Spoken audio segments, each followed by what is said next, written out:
vamos falar mais sobre a CPI da pandemia. Agora tem entrevista importante para você acompanhar aqui no Expresso CNN. A gente conversa com o senador Marcos Rogério, que é vice-líder do governo no Congresso e faz parte da comissão. Senador, boa noite, bem-vindo de volta ao Expresso. Mona Lisa falando, o senhor me ouve bem, senador? Boa noite a você, Mona Lisa, boa noite ao Caio, ao telespectador da CNN. Ouço perfeitamente. Muito obrigada por estar aqui mais uma vez. Então, como o senador disse na largada da entrevista, o Caio Junqueira comigo. Senador, nos últimos dias circulou a informação de que os senadores governistas estão desabastecidos de dados para encarar especialmente aí os ex-ministros da Saúde, Luiz Henrique Mandetta e também Nelson Teich. O que aconteceu, senador? Que a Casa Civil, a Secretaria do Governo, a Secretaria-Geral, a SECOM, que é a Secretaria de Comunicação, não conseguiram municiar os governistas que estão em desvantagem ali na própria composição da comissão? Mona Lisa, primeiro é o seguinte, muitas informações que circulam são informações de bastidores que um ou outro colega apura, e aí é cada um com a sua fonte, né? Agora, o governo tem dialogado com os senadores e tem se colocado à disposição não só dos senadores que são mais alinhados ao governo, que são da base do governo, mas se colocado à disposição para colaborar com os trabalhos da CPI, né? Essa questão de oferecer dados, oferecer suporte com informações, isso eu acho que o senador que faz parte de uma CPI ele já tem que partir de um pressuposto que a participação dele deve ser restrita àquilo que está sendo apurado e no momento em que está sendo apurado. Eu não acho que o governo tenha que, nesse momento, subsidiar os senadores antes de ter a necessidade de apresentar esses fatos. As informações foram solicitadas, inclusive com a aprovação dos membros da CPI, que são base do governo. Com relação à estratégia de atuação dos parlamentares que são mais da base do governo, com todo o respeito, se tiver que declinar dessas tratativas, não se trata de estratégia. Aí é algo que é um desajuste. Eu fiz críticas ao governo no momento inicial com relação à questão de não ter se articulado para a composição da CPI. Mas, nesse momento, acho que o governo tem agido com assertividade no trato que está tendo com os senadores. Então, a questão de informações, detalhes, procedimentos, portarias, tudo isso está contento. Os senhores que representam ali os governistas têm as informações necessárias para essa semana tão derradeira, senador? Eu acho que o governo não tem que ter preocupação com relação à apuração dos fatos. Eu acho que os fatos são públicos. Às vezes eu fico observando algumas provocações que a oposição faz como se fosse uma absoluta novidade. No processo administrativo, você não tem ato secreto. A Constituição, no 37, vai dizer que um dos princípios da administração é a publicidade dos atos. Os atos administrativos são públicos, são notórios. Então, não há muito o que se esperar em termos de novidade. Apenas como que os membros da CPI vão olhar para aqueles atos que foram praticados ao longo das gestões à frente do Ministério da Saúde. Mas essas informações todas são informações públicas. E aquilo que a CPI quer apurar e olhar com mais detalhamento, um nível de detalhamento maior, essas informações todas foram solicitadas e certamente que o governo não vai oferecer nenhum tipo de dificuldade em colocar essas informações à disposição da CPI, não apenas daqueles senadores que compõem a base de apoio ao governo. Não vai, então, furtar de entregar? Significa que ainda não entregou, é isso, senador?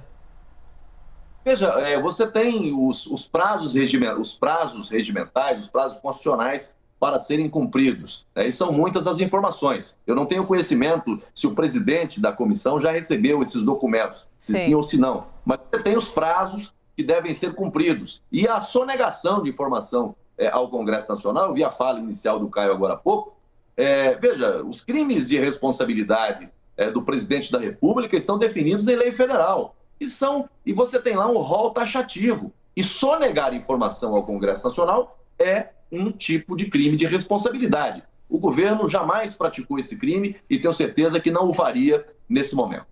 Caio, chega então agora na conversa. Senador, como quebrar a maioria oposicionista do G7, dos 7 senadores de oposição e de independentes nessa comissão? Porque se perdurar essa aliança do G7, toda a tentativa do governo de votar requerimentos será prejudicada porque ele é minoria dentro da comissão. Qual a estratégia para quebrar o G7, se é que há uma estratégia?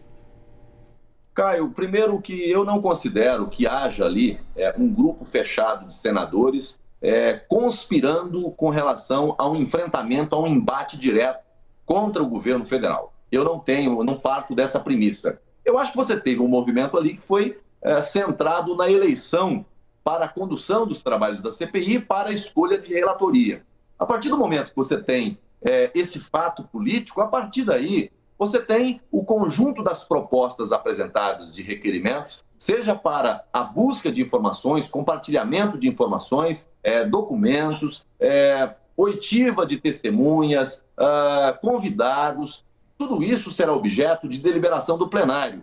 Não acho que nesse segundo momento nós tenhamos essa hegemonia de um grupo de G7, G4, ou enfim. O que eu espero, na verdade, é que haja no conjunto dos senadores que estão compondo a CPI o interesse de busca pela verdade, o encontro com os fatos. E a partir desse encontro com os fatos, desse encontro com as provas, cada um fazer o seu juízo de valor, né? Dentro da sua visão, dentro da sua formação política, dentro da sua formação jurídica, dentro da sua formação, a sua visão de administração pública. Mas não acho, com toda sinceridade, que você tenha a hegemonia daquele grupo que se uniu para a eleição do presidente da comissão, que na verdade não foi nem...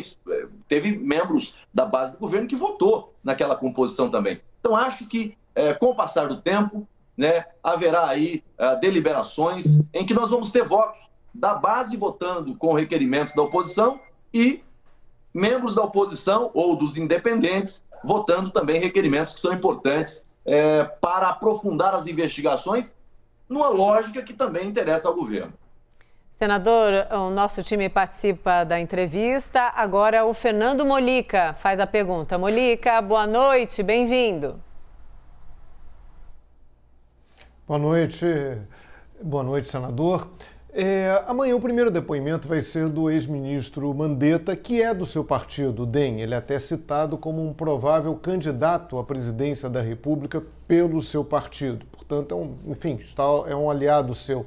O senhor acha, na sua avaliação, ele errou mais do que acertou na condução, na sua gestão no Ministério da Saúde? Quais foram os principais erros e acertos? Quem estava mais com a razão, ele ou o presidente Bolsonaro? Molica, eu vou pedir desculpa a você para não responder essa pergunta, porque, inclusive, no dia de amanhã, eu devo ter essa mesma posição. Eu sou membro do Democratas, o mesmo partido do ex-ministro, conheço a sua gestão por dentro e a sua retórica por fora. Então, eu acho que quem tem uma cadeira tão privilegiada e tendo interesses embutidos, não deveria fazer uso desse momento, seja para promovê-lo ou seja para desqualificá-lo. Então, eu devo ter essa mesma posição amanhã na CPI. Acho que não seria ético da minha parte fazer uma avaliação nesse momento, porque ela certamente seria tendenciosa. E a minha postura jamais terá esse condão dentro da CPI. Molica, então faça uma outra pergunta. Vamos lá. Só para ficar claro, o senhor então não pretende fazer perguntas ao ex-ministro Mandetta? A posição que eu devo exercer amanhã é essa mesma que estou sustentando aqui com você agora. Acho que, aí não só em relação ao ministro Mandetta, mas em relação a todos os ex-ministros e o atual ministro que vai depor na CPI, acho que o ideal, o correto, é que todos eles tenham condições de dar o seu depoimento olhando para o momento em que estiveram à frente do Ministério, né?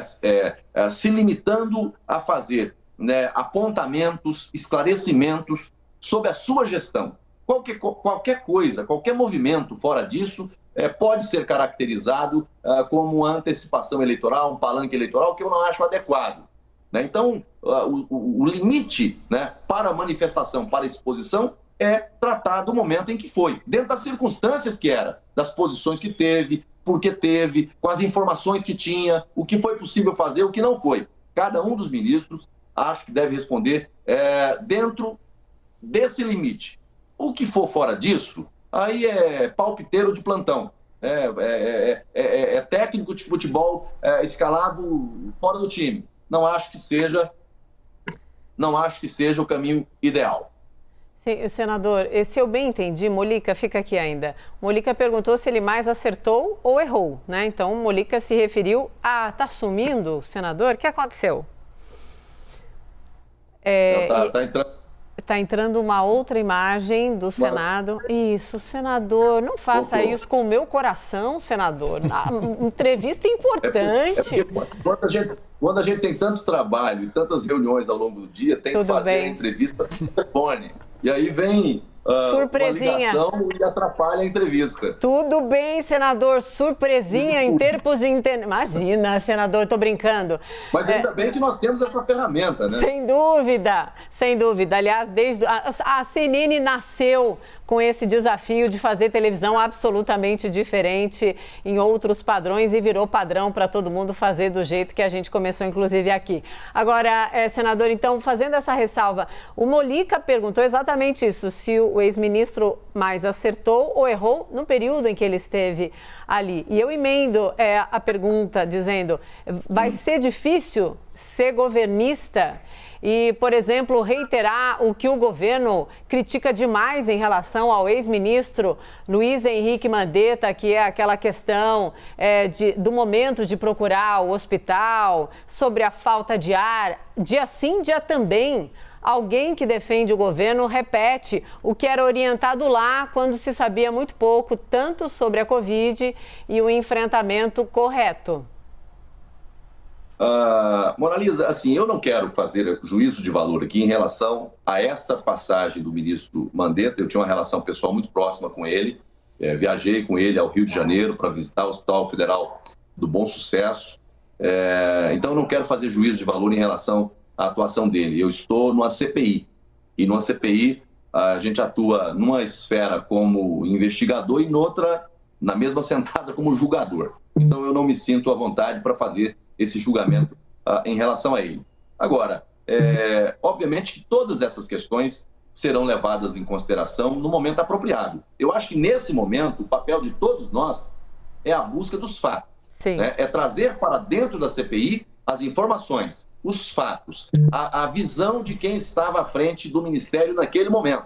Seja com relação ao primeiro-ministro, ministro Mandetta, com relação ao ministro Tait, em relação ao ministro Pazuello, ou o atual ministro, o general Pazuello. Agora, assim, a par de tudo que a gente está vendo aí, né, de forma antecipada, com quem é da oposição, né, já colocando quase que um carimbo de condenação, já escolheram o vilão da história, já escolheram o culpado por toda a tragédia humanitária que o Brasil viveu. É bom que se diga isso. O que nós estamos observando hoje é um pré-julgamento clássico. Quem está buscando apurar os fatos não pré-julga. Primeiro busca os fatos, primeiro busca as provas e a partir daí vai fazer o seu juízo de valor no momento apropriado, né? Carece aqui de um pouco de cautela quem atropela o processo para pré-julgar.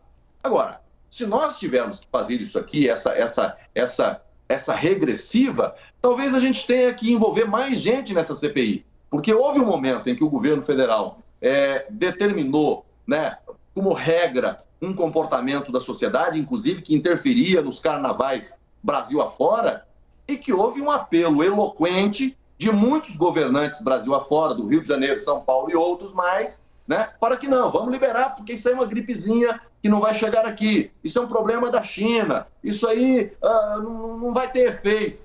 Bom, nós começamos, o carnaval começou contrariando a regra nacional, a recomendação do presidente da República, e de repente, no meio do carnaval, nós já tivemos a primeira identificação de caso Covid. Antes de terminar o carnaval, nós já tínhamos outros casos. E de lá para cá, todo mundo acompanhou o que aconteceu. Nós temos que ouvir esses arautos da moralidade e da boa gestão pública que, em seus estados, morreram milhares e que dizem que tem a fórmula correta, mas tem o maior índice de mortes do Brasil. O que houve? Por que a mudança de posicionamento? Na verdade, se quiser a CPI trabalhar nessa perspectiva, de querer discutir quem tinha razão, quem não tinha razão, nós vamos ter que colocar muita gente para sentar no banco como testemunha para prestar ali o seu depoimento. Acho que nós temos que aprofundar a investigação com base nos fatos e não com base no que achou um, o que achou outro. Porque opinião para isso, para aquilo, todo mundo tinha e ainda tem. Tá certo, senador. Muito obrigada mais uma vez por conversar conosco. Queria colocar todo o nosso time de analistas para fazer pergunta, para a gente conversar mais, mas infelizmente o nosso tempo acabou e tenho certeza que o senhor também tem aí demandas. Obrigada, boa noite, até uma próxima, senador. Obrigado a você, Mona Lisa. Queremos a investigação do governo federal, os estados e municípios. Onde chegou o dinheiro federal, a investigação precisa chegar também.